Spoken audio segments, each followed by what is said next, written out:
History remembers victories. Napoleon engineered them. A 24-year-old outsider storms a continent with nothing but discipline, audacity, and a mind wired for war. If you've ever wondered how relentless focus can bend reality, watch closely. This is the playbook: habits, psychology, and decisions that built an empire, and the blind spots that broke it. Napoleon once said, "Impossible is a word to be found only in the dictionary of fools." Picture that for a second. A 24-year-old outsider from a small island stepping onto the world stage with nothing but discipline, audacity, and a work ethic that made even his enemies respect him. Within a decade, he would rise from obscurity to emperor, faster than any man in modern history. This is not the story of luck. It's the story of what happens when discipline becomes identity, when ambition becomes oxygen, when a man decides he will bend reality before it bends him. Section 1. The Crucible of Discipline. Napoleon's legendary discipline didn't start on the battlefield. It began in the quiet humiliation of childhood. He was born on Corsica, a rugged island looked down upon by mainland French elites. He spoke French with an accent, was mocked for it, and was treated as less than by aristocratic classmates at the military academy. That outsider status became the pressure that forged his internal steel. Most men crumble under insecurity. Napoleon fed on it. He compensated through relentless self-education. While other boys played, he devoured history, mathematics, philosophy, reading 8,000+ pages a year. His favorites were Caesar, Plutarch, and Polybius, men who turned discipline into destiny. Napoleon understood early that the world doesn't reward potential, it rewards proof, so he built himself quietly. He refined his handwriting, sharpened his memory, trained his mind to process information like a machine. He practiced solitude until it became a superpower. He learned to command his emotions until they bent the knee to his ambition. Every insecurity became fuel. Every slight became motivation. Every weakness became a target for improvement. His discipline wasn't gifted to him. It was engineered, piece by piece, from childhood pain and the refusal to accept mediocrity as his fate. Napoleon's work ethic was so intense that modern CEOs look lazy by comparison. He worked in cycles that bordered on superhuman, 20 hours of activity, 4 hours of sleep. But his power wasn't just duration, it was the quality of his focus. He could read a full briefing once and remember every detail. Ministers were terrified of meeting him unprepared because he always remembered more than they did. Napoleon's productivity machine was built on 4 micro-disciplines. 1. Extreme information processing. He demanded brevity. He believed long writing hid weak thinking. Reports had to be crisp, decisive, actionable. This allowed him to make decisions rapidly and with clarity. 2. Ruthless prioritization. He separated the essential from the noise. Political matters in the morning, military strategy in the afternoon, logistics at night. He delegated everything except the few things only he could do. 3. Dual-layer thinking.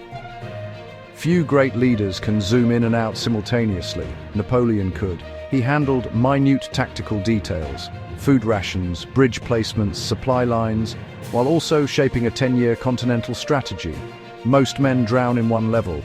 Napoleon dominated both. 4. Emotional detachment in work.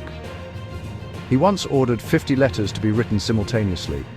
Each was calculated, precise, and free from emotional clutter. He approached work like a general approaches a battlefield, calm, structured, and execution-focused. People talk today about grind culture, but Napoleon wasn't grinding. He was operating at a level where discipline became instinct and productivity became a form of warfare. What makes a man unstoppable? It's not talent, not intelligence, not even work ethic. It's the psychological architecture behind those traits. Napoleon built his mind like a fortress. 1. Emotional control under fire.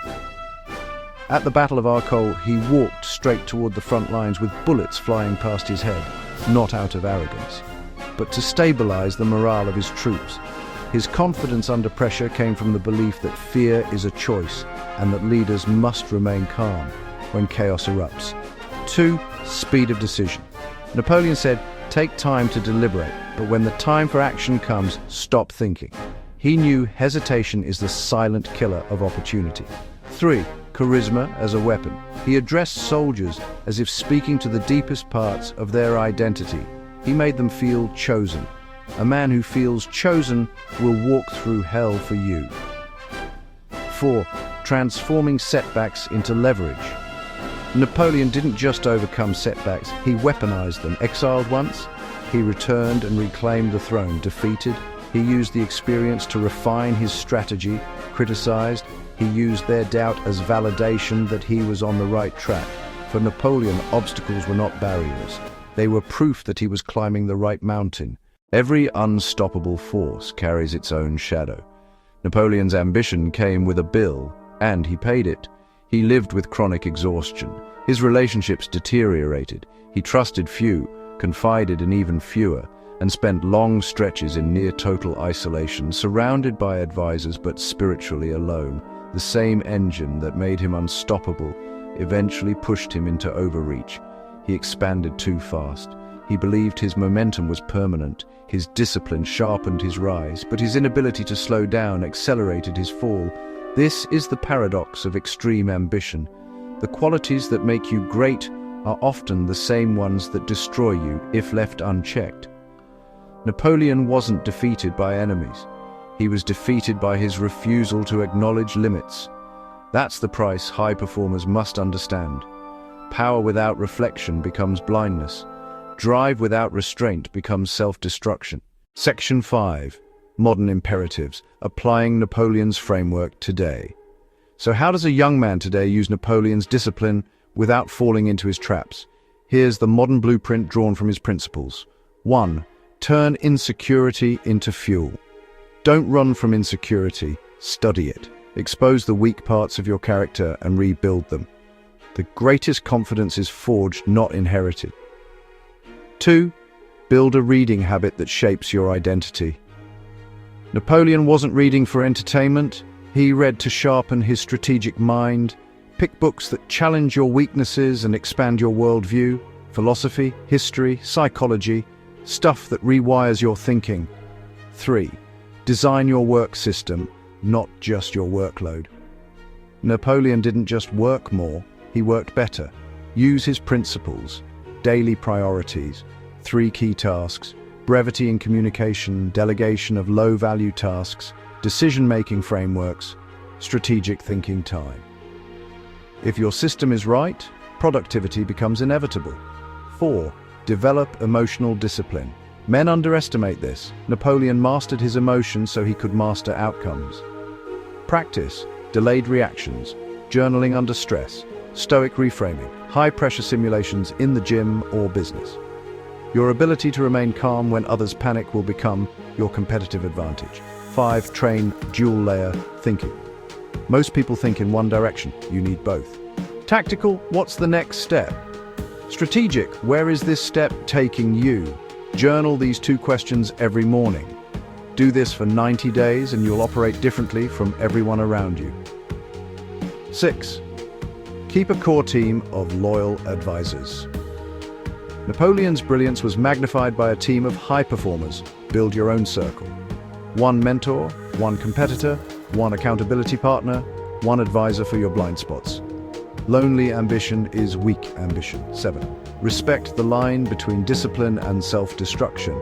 Learn from Napoleon's downfall. Intensity is a weapon, but only if controlled. Take rest seriously. Take reflection seriously. Take long-term consequences seriously. Drive is powerful. Perspective is indispensable. Conclusion: the choice of greatness.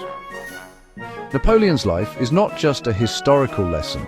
It's a mirror that asks every man, what would your life look like if you disciplined your mind the way he did? What would your results be if you focused with his intensity? What mountain could you climb if you refused to be ordinary? Napoleon wasn't perfect, he wasn't invincible, but he was undeniable. He proved that greatness is not granted, it's earned through relentless discipline, strategic focus, and the refusal to shrink in the face of adversity. Every generation produces a few men who choose this path. Men who decide that ambition will not scare them, that discipline will not break them, that the world will not ignore them. Today, that choice is yours. Will you live at the level of your potential, or will you let it die unused? The answer, just like Napoleon believed, has nothing to do with fate, and everything to do with discipline, courage, and the decisions you make starting right now. Settings. Make the background music. Strong, powerful, uplifting, and reflective of a warrior scholar. Add classic Hormozy subtitle. Use a male middle-aged British voice for the narrator.